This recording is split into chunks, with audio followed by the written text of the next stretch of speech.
Hi everyone! This is our team for 5 group. My name is Najwa. My name is Getsa. My name is Vingga, My name is Arum. My name is Zila. and this is our video. So enjoy the video and happy watching. Good afternoon, Nurse. Oh, Nurse Getsa. Okay. Good afternoon, Nurse. It is 1 p.m. We will start digital training Oh, for okay. Mr. Budi Santoso in room 5E. Nurse Najwa, please give a brief update. Okay. Good afternoon, Nurse Getsa. At 1 p.m., the patient's blood pressure was 162 per 95 mmHg, heart rate 86 beats per minute, respiratory rate 20 breaths per minute, temperature 36.8 Celsius, and oxygen saturation 97% on room air with a GCS of 15. Earlier, his blood pressure peaked at 185 per 105 mmHg, but has now stabilized. During physiotherapy this morning, the patient showed slight improvement with minimal voluntary movement of the right leg. All medications were administered as prescribed, and no adverse reactions were observed. Thank you, Nurse Najwa. Let's go to the patient. Okay, let's go, nurse.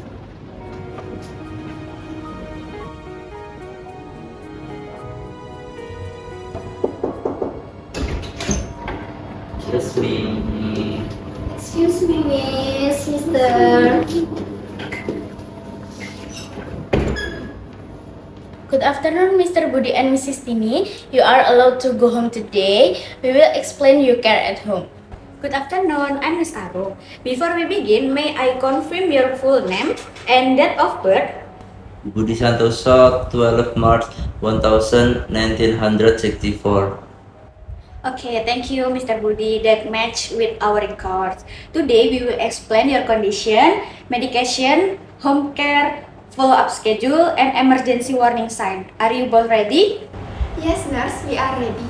Okay, Mr. Budi, your experience and ischemic stroke in the left middle cerebral artery due to a blockage in a blood vessel, which reduce oxygen supply to the brain. This condition causes weakness on the right side of your body, slurred speech, and facial dropping. My arms still feel heavy. That is a sponge. However, your condition has improved. Your blood pressure is now more stable, and today you were able to slightly move your right leg. Your recovery will continue at home with proper treatment, psychotherapy, and lifestyle management. At this time, Mr. Budi still has dysphagia and is on NPO status, so feeding is provided through a nasogastric tube using the prescribed formula. Because of this, there is a risk of aspiration, so feeding must be done carefully. Is there a risk of another stroke? Yes, there is still a risk, especially if blood pressure is not controlled. That is why medication adherence is very important. During hospitalization, Mr. Budi received citisoline intravena as well as aspirin and amlodipine, and all medications were tolerated.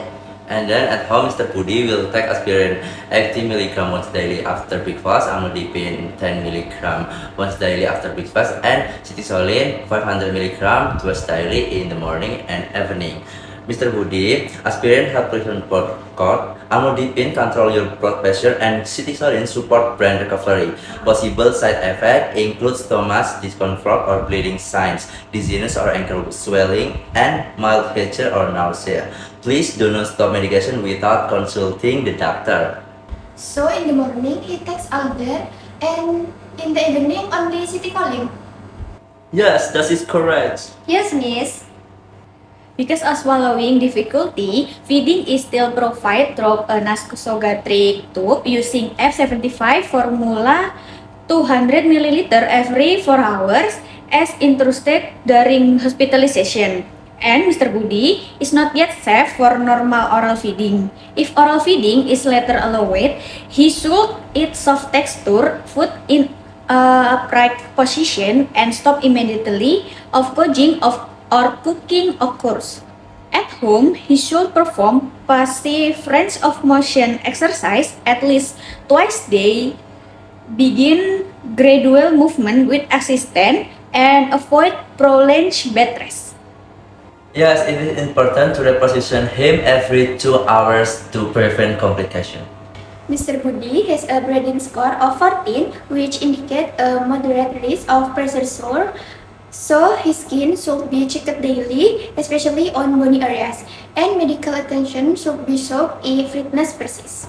Yes, he should also get adequate rest around 7 to 8 hours of sleep each night. Mr. Budi is scheduled to begin physiotherapy on 24 April 2026 and has a follow-up appointment on 28 April 2026. At home, his blood pressure should be monitored twice daily with a target below 140 per 90 mmHg. If it is consistently 160 per 100 mmHg or higher, he should be taken to the hospital. Please remember the first sign if there is sudden facial dropping, arm weakness, or difficulty speaking, call emergency service immediately. Other warning signs include sudden surface head change, vision problem, loss of balance, or decreased consciousness. Okay, before we finish, Mrs. Tini, could you please repeat the medication schedule? In the morning, he takes aspirin, amlodipine, and cetirizine. In the evening, he takes cetirizine. Okay, that's correct. Mr. Budi, what should you do if your face suddenly drops? Call 119 immediately. Excellent. Do you have any question? Is it safe for him to use the stairs? Yes, but only with assistance. You should hold the handrail and move slowly. If possible, it is better to stay on the ground floor for now. Okay, if you have any concern at home, please contact us. Thank you. We wish you a smooth recovery. Okay, thank you, nurse.